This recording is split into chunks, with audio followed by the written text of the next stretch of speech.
afternoon, it's the news in brief on RSTV. I am Catherine Ago. Rivers State Governor Siminalayi Fubara says his administration will implement a sports development policy to identify young sporting talents early and groom them to enviable heights of sporting excellence.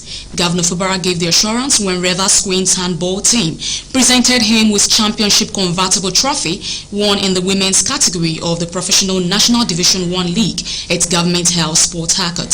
The Rivers State Governor, who explained how he supported the team on assumption of office with their pressing needs, said the support eventually strengthened their capability to victory, noting that this feat has contributed to boosting the sports image of Rivers State in general.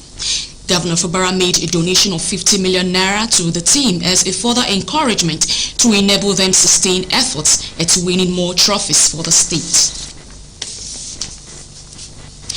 Federal government has planned to sell stakes in about 20 state-run companies to raise funds and improve governance in the entities. Chief Executive Officer at the Ministry of Finance Incorporated, Armstrong Takang, said the Nigerian National Petroleum Corporation (NNPC) is among the firms the government may sell.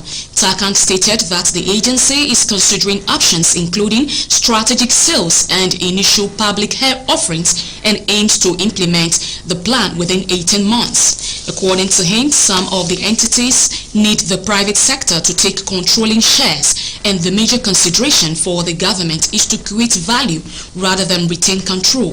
He also said that the agency is in the process of appointing consultants, including valuers, financial advisors, lawyers, bankers and others to handle different aspects of the transaction.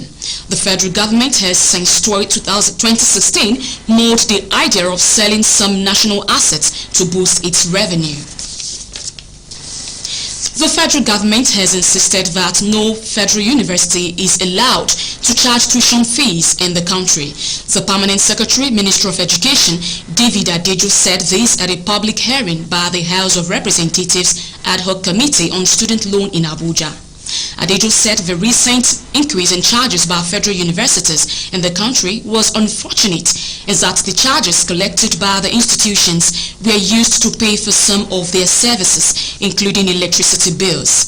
He faltered the claims that the signing of Students' Loan Act was responsible for some of the hike in the university charges, stressing that despite the charges, universities had not been able to meet up with some of their expenses.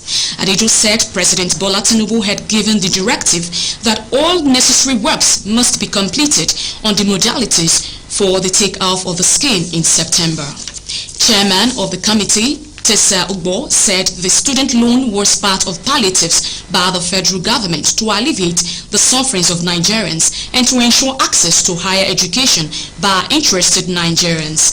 He expressed concern over the disbursement process, the recovery of the funds from beneficiaries, as well as the possibility of some students not being able to access the loan, while calling for dialogue in the process of trying to amend the law to ensure that all Nigerian students interested in the loan benefits from it.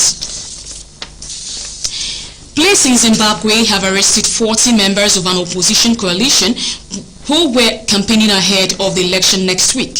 Citizens Coalition for Change (CCC) spokesperson Fadzai Mahari said that the party's Glenville South MP candidate Gladmore Hakata said was among those arrested and detained in the Glenville suburb of the capital, Harare. A police statement said the CCC had engaged in activities not mentioned in their notification for a rally in the suburb. The CCC says the police have banned several of its meetings since July and nearly 100 gatherings since the party was formed in January last year. Last month, the opposition called on the Zimbabwe Electoral Commission to take action against the use of the police to disrupt their rallies. President Emerson Mnangagwa and CCC leader Nelson Chamisa are the front runners in the election. That's the news in brief. Stay tuned for more news stories coming to you at News at 3 p.m. I am Catherine Ago. Good afternoon.